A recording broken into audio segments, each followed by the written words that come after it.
What's up, guys? Welcome to the Aries Moto Garage. My name is JD Nevels. Welcome. As you can tell by the title of the video, I'm very passionate about this topic, and it's torque and torque wrenches. We do own torque wrenches. We do use them from time to time. Actually, every single time whenever you take the wheel off, lug nuts, whatever, you want to put a wheel back, you definitely want to torque check that. Very important to do that. Are we going to torque check every single thing? No, it's not gonna happen. Since our videos get more and more views, there's a certain amount of people who the only value that they get from the video of us showing how to fix something is, hey, you didn't torque check that. Hey, you were blasting away with an air gun. It's not what happens. The old man has a 40 years of experience, right? So I cannot replicate what he does because of the experience. I tried and I end up snapping a few bolt heads and that creates a different kind of problem. So yeah, I don't do it. I torque my stuff, especially like, let's say you do the oil pans. You want to replace the fluid filter for transmission, and then you drop the pan, and whenever you put it back on, I don't know if you have a filter or a gasket, or you have to put a gasket maker and then just put it up. You want to make sure the pressure is equally applied, so you don't create little pockets of the air or whatnot, so it ends up leaking later on. You definitely want to avoid that. Bolt heads, whenever you're doing the head gasket replacement or whatever, you want to torque check those. Axle nuts, definitely. Anything to do with the calipers, brakes, definitely do those.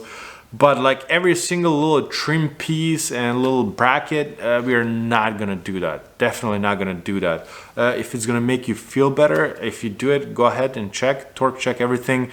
There is torque for every bolt, torque spec for every bolt on your car. I can tell you that with 100% certainty because I work at Chrysler plant here in Windsor, and we produce minivans and Pacificas. And one time I was on a job where I had two DC tools, and one was set up for torque 9.5 pounds and one was 9 pounds. And I ended up doing, they were same 8mm sockets. I'm like, to my supervisor, why do I have two DC tools for 9.5 and 9? It's just 0.5. And something that I was installing, it was a trim piece. It wasn't something integral part of the engine or something, or the car for that matter.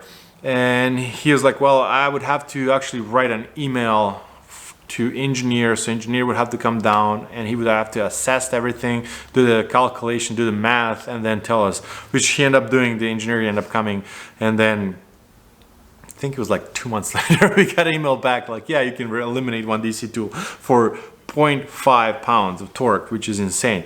So it does matter to the engineers. So there is a spec for everything, but here in the real world, in the shops, when most of the deals we do, when most of the customers we have, they're long-time customers.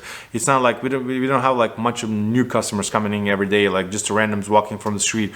Most of our customers are long-time customers, so we do care about our customers.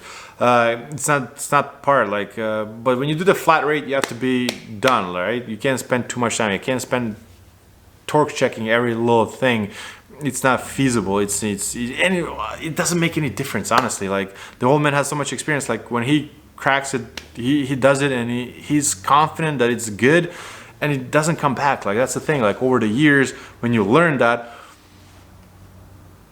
and it serves you, so people are not coming back. Trust me, if a customer comes in your shop and you fix something and they leave, and if something's wrong, trust me, they're gonna be back right away. As soon as they perceive the problem, they're gonna be back. Like, hey, you fixed that. Why don't you? What's going on? Why is that rattling? Or why is this right? Whatever the thing is, they come back always. We haven't had those. So old man's experience does matter, right? So if you're a newbie, if you're somebody who's brand new and you're doing that, you want to check, yeah, go ahead, check, but I'm not going to check myself. So I just want to address that. It's not that we know the best. It's not that we are the smartest people in the world. It's just what we do, and we want to share that experience with everybody else. So share the knowledge with the community. And if you have a better way of doing something, go ahead, post it up, and It was recently that an old man saw another mechanic doing something interesting, and my dad was like, whoa, I haven't thought about that, and that's awesome. I'm gonna use from now on, I'm gonna try it and give it a try, and if it works, yeah. And another thing I forgot to mention, some bolts, not every bolt, but most bolts, I don't know if you're gonna be able to see that. I'm gonna try to take a picture. There's a number right on the bolt head. There's a number. The higher the number, the higher the strength of the bolt is. So if you have a 8mm bolt and it's like the number on a head is 6, you're not gonna be applying, I don't know, 60, 50, 70 pounds of pressure on that 8mm bolt or 10mm bolt. For maybe like 17, 18, that's not a problem. Maybe even 15, that wouldn't be a problem. But for 8mm, you'd be probably stripping the threads. So like I said, experience does matter. I understand somebody who comes and sees our one video and be like, ah! And that's another thing I don't understand. Like, if the only value from watching us show you how to fix your problem is that we didn't torque check some grommet or some bracket or something like that.